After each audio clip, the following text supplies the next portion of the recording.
السلام علیکم ورحمۃ اللہ وبرکاتہ۔ بھائی اور بہنوں، آپ کا استقبال ہے ہمارے پروگرام 5 منٹ کے مدرسے میں۔ ہمارا آج کا پہلا موضوع ہے قرآن۔ اللہ تعالیٰ نے فرمایا الذین یأکلون الربا لا یقومون الا کما یقوم الذی یتخبطہ الشیطان من المس ذلک بانہم قالوا انما البیع مثل الربا واحل اللہ البیع وحرم الربا فمن جاءہ موعظۃ من ربہ فانتہى فلہ ما سلف وَأَمْرُهُ إِلَى اللَّهِ وَمَنْ عَادَ فَأُولَئِكَ أَصْحَابُ النَّارِ هُمْ فِيهَا خَالِدُونَ۔ یہ وہی آیت ہے جو کل کے درس میں ہم نے سنی تھی کہ اللہ رب العالمین نے سود خور کی برائی اس آیت میں بیان کیا ہے، اور اسی آیت کی تفسیر میں ہم نے کل دو چیزیں دیکھی تھی۔ ایک تو ربا الفضل کے بارے میں ہم نے جانا تھا کہ سود میں دو چیزیں داخل ہے، ایک ہوتا ہے ربا الفضل اور ایک ہوتا ہے ربا النسیہ۔ ربا الفضل کی تعریف ہم نے کل دیکھ لی تھی کہ 6 چیزوں کو آپس میں تبدیل کرنے سے اللہ کے نبی صلی اللہ علیہ وسلم نے منع کیا ہے۔ آج ہم لوگ بات کریں گے ربا النسیہ کے تعلق سے۔ ربا النسیہ کسے کہتے ہیں؟ ربا النسیہ وہی ربا ہے، وہی سود ہے جو آج ہمارے معاشرے میں عام ہے۔ یعنی میں آپ کو 100 روپے دوں اور آپ سے کہوں کہ آپ کو مجھے 125 روپے واپس کرنے پڑیں گے، یہ ربا النسیہ ہے۔ تو یہ بھی شریعت میں حرام ہے، جیسے کہ ہم نے ربا الفضل دیکھا وہ بھی حرام ہے، یہ ربا النسیہ یہ بھی حرام ہے۔ اور آپ کو پتا ہونا چاہیے زمانے جاہلیت میں یہ دونوں چیزیں عام تھی۔ اللہ کے نبی صلی اللہ علیہ وسلم کے زمانے میں، زمانے جاہلیت میں ان دونوں کا رواج تھا، لوگ دونوں طرح کا سود لیتے تھے اور دیتے تھے۔ شریعت نے بغیر کسی قسم کی تفریق کے ان دونوں کو حرام قرار دیا، مطلقاً حرام قرار دیا، ہاں، کہ یہ بالکل حرام ہے، اس طرح سے سودی لین دین نہیں کیا جا سکتا۔ بعض لوگوں کا یہ کہنا ہے کہ تجارتی قرضہ جو عام طور پر بینک سے لیا جاتا ہے اس پر اضافہ سود نہیں ہے، اسی لیے قرض لینے والا اس سے فائدہ اٹھاتا ہے، جس کا کچھ حصہ وہ بینک کو قرض کے طور پر لوٹا دیتا ہے۔ یعنی جب بینک سے آدمی نے قرض لیا تو اس نے پیسہ یوز کیا نا، اور اس سے فائدہ اٹھایا اور اس سے اپنا پیسہ بڑھایا، تو وہ اس میں جو ہے خوشی کے اظہار کے طور پر اور اپنی جو ہے رضامندی کے اظہار کے طور پر وہ بینک کو کچھ پیسہ واپس کر دیتا ہے۔ یہی تو سود ہے، جو اصل بڑھا کر کے دینا پیسے کے اوپر پیسہ، تو یہی تو سود ہے جو کہ ناجائز اور حرام ہے شریعت میں۔ لہذا چاہے ربا الفضل کی کوئی بھی سود ہو جو ربا الفضل سے ہو، سونے چاندی کے تعلق سے ہو، یا وہ ربا النسیہ میں سے ہو، یا پیسے کو بڑھا چڑھا کر کے لینا ہو قرض کے طور پر دے کر کے، یہ دونوں چیزیں حرام ہیں۔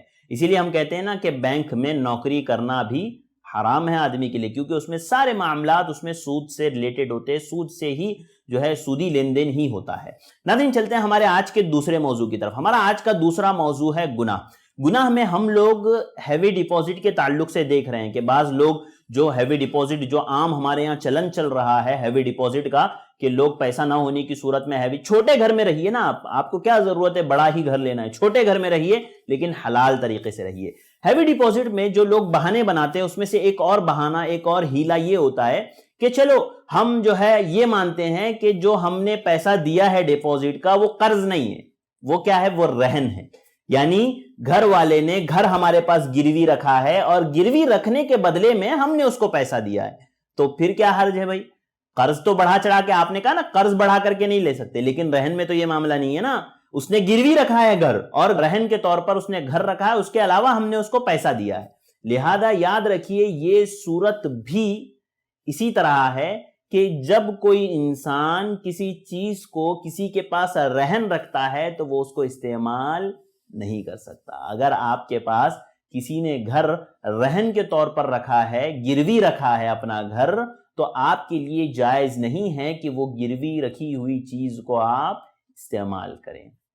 شریعت نے اس کو بھی حرام قرار دیا ہے۔ حضرت ابو ہریرہ رضی اللہ تعالیٰ عنہ کی روایت ہے، اللہ کے نبی صلی اللہ علیہ وسلم نے فرمایا کہ آدمی کسی رہن رکھے ہوئے جانور پر سواری اتنی ہی کر سکتا ہے جتنا کہ وہ اس کو چارہ کھلاتا ہے۔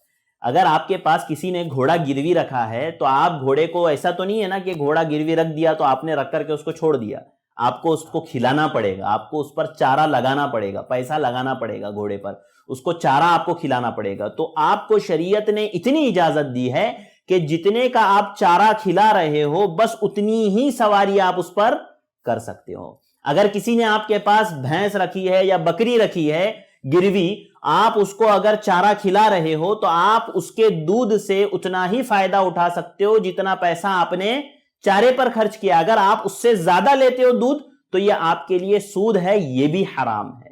اللہ اکبر! دیکھیے شریعت نے ایک ایک مسئلے کو کھول کر کے بیان کر دیا، واضح کر دیا ہر مسئلے کو۔ لہذا رہن رکھی ہوئی چیز کو آپ استعمال نہیں کر سکتے. گھر پر آپ کون سا پیسہ لگا رہے ہو بھائی؟ میں نے اگر آپ کے پاس گھر رہن پر رکھا ہے, گروی رکھا ہے اپنا گھر, تو آپ میرے گھر کو تالا مار کر کے آپ اپنے پاس چابی رکھ سکتے ہو, اس کے کاغذات آپ اپنے پاس رکھ سکتے ہو, اس میں آپ کو کوئی پیسہ لگانے کی ضرورت نہیں ہے. جب آپ اس میں پیسہ لگا ہی نہیں رہے ہو تو کس چیز کو آپ استعمال کر رہے ہو اور کس بنیاد پر, کس وجہ سے آپ اس کو استعمال کر رہے ہو؟ لہذا یہ شکل بھی حرام ہے, ناجائز ہے, اس شکل سے بھی بچنا چاہیے. تو ناظرین, یہ جو اہم باتیں تھی قرض کے تعلق سے اور جو ہے گھر گروی رکھنے کے تعلق سے, جو عام طور پر دو بہانے جو بڑے پیمانے پر ہمارے عام ہیں, ان دونوں بہانوں کا ہم نے رد دیکھا. اسی طرح سے یہ حرام ہے ہیوی ڈپوزٹ, یہ بھی ہم نے دیکھا. انشاءاللہ اگلے درس میں ایک اس کی کچھ جائز صورت نکل سکتی ہے جو میرے آپ کے لیے آسانی کی بن سکتی ہے اور دونوں طرف سے دونوں کے لیے آسانی ہو سکتی ہے, وہ انشاءاللہ اگلے درس میں ہم آپ کے سامنے رکھیں گے. تب تک کے لیے دیجیے مجھے اجازت. اللہ تعالیٰ سے دعا ہے اللہ تعالیٰ ہمیں حرام کاری سے بچائے, حرام کھانے پینے سے اللہ رب العالمین مجھے اور آپ کو محفوظ رکھیں, آمین. السلام علیکم ورحمۃ اللہ وبرکاتہ. دین کی بات عام کرنے میں i+TV کی مدد کریں. پے ٹی ایم یا گوگل پے کے لیے ہمارے نمبرز پر ٹرانسفر کریں.